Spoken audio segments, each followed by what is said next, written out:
El siguiente segmento tiene contenido o opinión. La entrevista en A Primera Hora. Analizamos los hechos del momento junto a sus protagonistas. 7:19 en la mañana. Conéctense a una nueva transmisión, por favor. La transmisión que teníamos de Facebook Live la hemos reiniciado.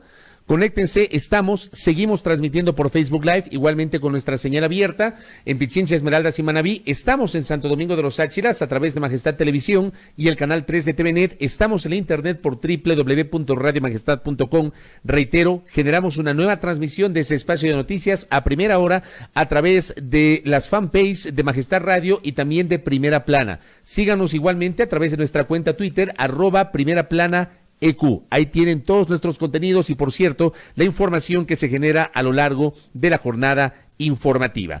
Doy el buenos días a el asambleísta Eliseo Azuero. Él es legislador que representa a la provincia de Sucumbíos y además es vicepresidente de la Comisión Legislativa de Fiscalización y Control Político. ¿Cómo le va, parlamentario? Bienvenido, buenos días.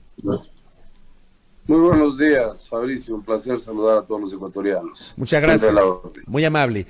En estas horas, ¿qué está haciendo la Comisión de Fiscalización? Sobre todo dentro de lo que tiene que ver con el control político asociado al manejo de la emergencia sanitaria. A ver, desde el día viernes de la semana pasada iniciamos una sesión que continuó el día de ayer para tomar resoluciones respecto a algunos temas que tienen un interés colectivo.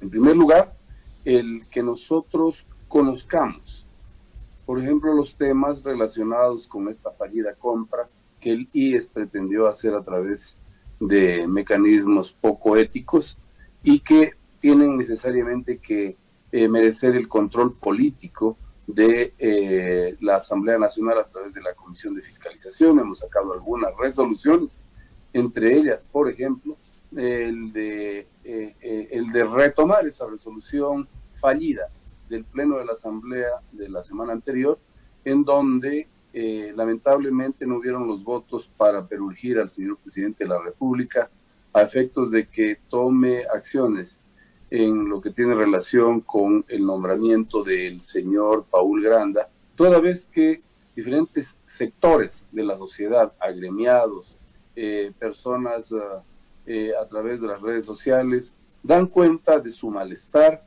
y le piden al Ejecutivo que separe al señor Paul Granda de las funciones de presidente del directorio, cuya facultad es específica del señor presidente de la República.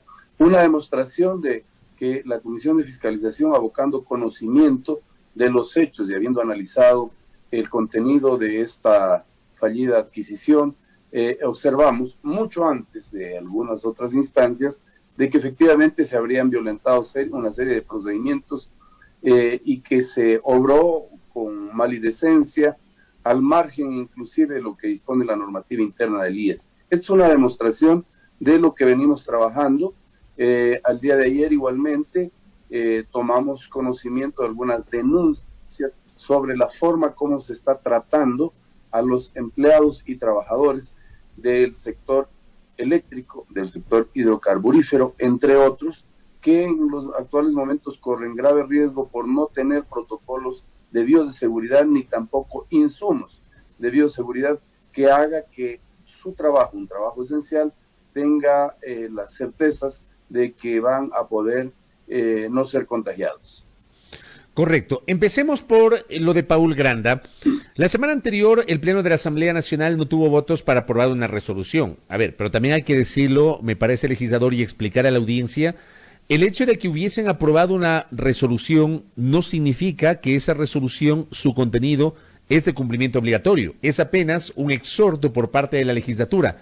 ¿Qué valor jurídico, más allá del político, pero qué valor jurídico hubiese tenido aprobar una resolución a través de la cual le exhortan al presidente de la República a que destituya al presidente del Consejo Directivo del IES? A ver, lamentablemente los exhortos están presentes desde la vigencia de la Constitución del año 2008. Esta es una forma o una demostración de la castración de la facultad fiscalizadora que tiene la Asamblea Nacional luego de la vigencia de la Constitución del 2008. Mire usted, es precisamente en el IES en donde se maneja ingentes sumas de dinero y obviamente no dan cuenta a la primera función del Estado sobre las acciones que ellos toman. A lo sumo, comparecen, explican en las comisiones y no existe mecanismo alguno para poder sustituir o para poder establecer un juicio político que determine la salida de un funcionario que, infortunadamente, como es el caso presente, no actuó con su equipo de trabajo como corresponde con sujeción al noble interés de los afiliados y los ecuatorianos. Así que no se puede hacer más allá de lo que realmente establece la norma constitucional y la ley orgánica de la función legislativa. Mas, sin embargo, los exhortos de la Asamblea ante una función del Estado como la función ejecutiva tienen plena validez desde el ámbito de que nosotros estamos legitimados por el voto popular y somos la representación de diferentes segmentos de la sociedad y de provincias inclusive que dan cuenta de la serie de problemas que tenemos en cada una de estas jurisdicciones. Consecuentemente, yo creo que el no escuchar los exhortos que son necesariamente un llamado de atención al Ejecutivo a través de sus ministerios sería una forma de desobedecer, de no cumplir con el marco legal correspondiente y lo que es más grave, el hecho de que a la primera función del Estado se le resigne un rol que no es precisamente el que merecemos, toda vez que, insisto, venimos de una base democrática bastante amplia. ¿Ustedes están conscientes, asambleísta Eliseo Azuero, vicepresidente de la Comisión de Fiscalización que nos atienden esta mañana, están conscientes que la Asamblea no tiene capacidad constitucional para llevar a juicio político, censurar y destituir al presidente del Consejo Directivo del IES? Efectivamente, por eso el día de ayer, por ejemplo, luego de intensos debates y de análisis profundos, tuvimos que analizar la última sentencia de la Corte Constitucional que amplía el rango de acción de la Asamblea en el rol fiscalizador para los secretarios de Estado, para los ministros o los funcionarios con rango de ministros, que son los mecanismos truchos que están insertos en esta Constitución que nos ha dado lamentablemente un bofetón. Yo creo que los ecuatorianos ahora debemos tener conciencia del gran engaño en el que nos sometieron. Pero en todo caso hemos sacado una resolución una vez más para pedirle a la autoridad correspondiente, en este caso a la Corte Constitucional, a través del procedimiento que se establece, la norma de control constitucional, me refiero a que el Pleno inicie una consulta a la Corte Constitucional para ver si es que también en este marco se establece que este funcionario o este espacio de poder debe necesariamente ser sometido al control político a través del juicio político, porque la Constitución en su artículo 131, inciso final, dice de manera taxativa cuáles son los funcionarios que tienen la obligación de rendirle cuentas y que son sujetos de control político a través de un juicio político. Y al final dice, además de las otras autoridades que a través de sus resoluciones generan política pública, es decir, que generan cierto tipo de obligación hacia los ciudadanos, y este es el caso del directorio y el presidente del directorio del Consejo del IES, toda vez que es de alguna manera ambigua esta manifestación de la Constitución en su inciso final del artículo 131. Nosotros estamos trabajando en esa línea y esperamos que la Corte Constitucional, haciendo lo que le corresponde hacer, nos absuelva esta consulta y ojalá para adelante, como ahora ya ocurre, dado que son vinculantes las resoluciones de la Corte Constitucional, que los secretarios de Estado con rango de ministro también sean sometidos a juicio político, porque es allí en donde se manejan recursos, se genera política pública, y bien gracias, hacen lo que les da la regalada gana, como es el caso de el IES.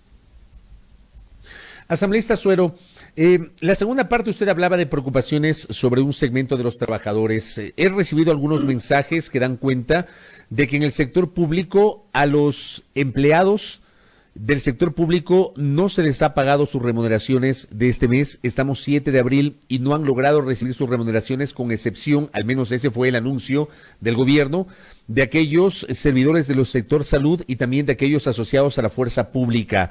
¿Ustedes han analizado este tema, esta preocupación que hay entre los servidores públicos? A ver, nosotros hemos analizado diferentes temas que tienen relación con la situación económica del país. Por ejemplo, se ha requerido la comparecencia del señor ministro de Finanzas a la Comisión de Fiscalización de manera virtual y estamos exhortando a que lo haga el Pleno de la Asamblea, al Pleno de la Asamblea. Y explico por qué. Si se dijo que el pago de estos bonos 2020 iban a generar recursos para nuevos créditos, no se observa eso. Es decir, la caja fiscal quedó sin recursos para poder afrontar esta importante necesidad de los ecuatorianos, que es el recibir sus emolumentos, porque de eso viven. Entonces, aquí hay que explicarle a los ecuatorianos cómo así se pagaron sobre los 500 millones de dólares, cómo así se pagaron a nivel nominal estos bonos, cuando el mercado financiero internacional establece bajas sustanciales.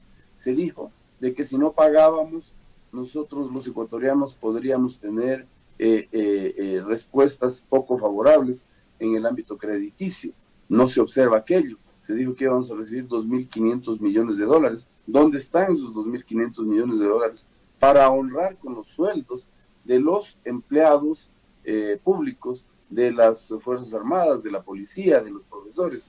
Estos son los grandes temas que tiene que abocar conocimiento la Asamblea Nacional, y al margen de las posiciones o los intereses políticos, accionar nuestro rol para darle una respuesta a los ecuatorianos y develando las eventuales y posibles mentiras que puedan existir alrededor de este tema, proceder a los juicios políticos que al lugar existieren y, por supuesto, de existir acciones que comprometen inclusive el ámbito jurídico, derivarlos a la Fiscalía General del Estado para que se inicien las acciones correspondientes. ¿Cuándo van a convocar al ministro de Economía y Finanzas, asambleísta Suero? Nosotros ya hemos tomado una decisión, es la presidenta de la comisión quien tiene que establecer el día y hora, y espero que sea lo más pronto posible. No nos olvidemos, además, de que este ministro, me refiero al ministro de Finanzas, de manera reiterativa no ha concurrido ni a la Asamblea ni a algunas comisiones. Parece de que se considera intocable. Yo creo que el caballero en mención tiene que entender que el sometimiento al rol fiscalizador de la Asamblea es vital y necesario para que en buena lid él explique a los ciudadanos que representamos en la Asamblea y por ende a todos los ecuatorianos las razones, motivos, circunstancias por los que, por ejemplo, según dijo la ministra o la exministra Andra Muñoz, no se derivaron los recursos de forma oportuna para el tema, para precautelar la salud de los ecuatorianos, para proveernos de equipos, insumos en la red pública de salud. Esto es lo que dijo la exministra Andra Muñoz, quien tampoco compareció ni al Pleno y mucho menos a las comisiones. Estas cosas, este desdén, esta falta de respeto con la primera función del Estado, y no trae consecuencias, lamentablemente obedece a dos factores. En primer lugar, a acuerdos de orden político que se deben de velar, y en segundo lugar, a esa poca o nula intencionalidad de las autoridades de cumplir con el régimen democrático que les establece a través de la Asamblea la obligación de comparecer para rendirle cuentas a los ecuatorianos. Insisto, y con esto cierro, no hay fecha para la comparecencia de Richard Martínez, ministro de Economía y Finanzas, a la Asamblea Nacional, o al menos a la Comisión de Fiscalización y Control Político. A la Comisión de Fiscalización se ha hecho ya el cronograma. Espero que la próxima semana la señora presidenta, porque tenemos 2 o 3 temas que accionar al interior de la comisión, ya lo podamos hacer. Al interior del Pleno, al hemiciclo del Pleno, yo entiendo de que el día de hoy se ha presentado una acción o un cambio de orden del día para pedir la comparecencia del ministro de Finanzas, promovido, si mal no recuerdo, por el asambleísta Tello, y que cuenta con el respaldo de algunos asambleístas que queremos que inmediatamente este tema se tramite al interior de la Asamblea Nacional y que comparezca al Pleno lo más pronto posible. Correcto. Asambleísta, gracias por el tiempo y por la gentileza. Que tenga buenos días. Igual a ustedes, Dios los bendiga y todos en casa, por favor. Lo propio para usted. Gracias. Eliseo Azuero, asambleísta por Sucumbíos, vicepresidente de la Comisión de Fiscalización y Control Político aquí en A Primera Hora. Al volver, Jorge Guatet, presidente del directorio de Ban Ecuador y quien lidera la Fuerza de Tarea Conjunta en Guayaquil. Mucho para conversar con la autoridad del gobierno. 7:35.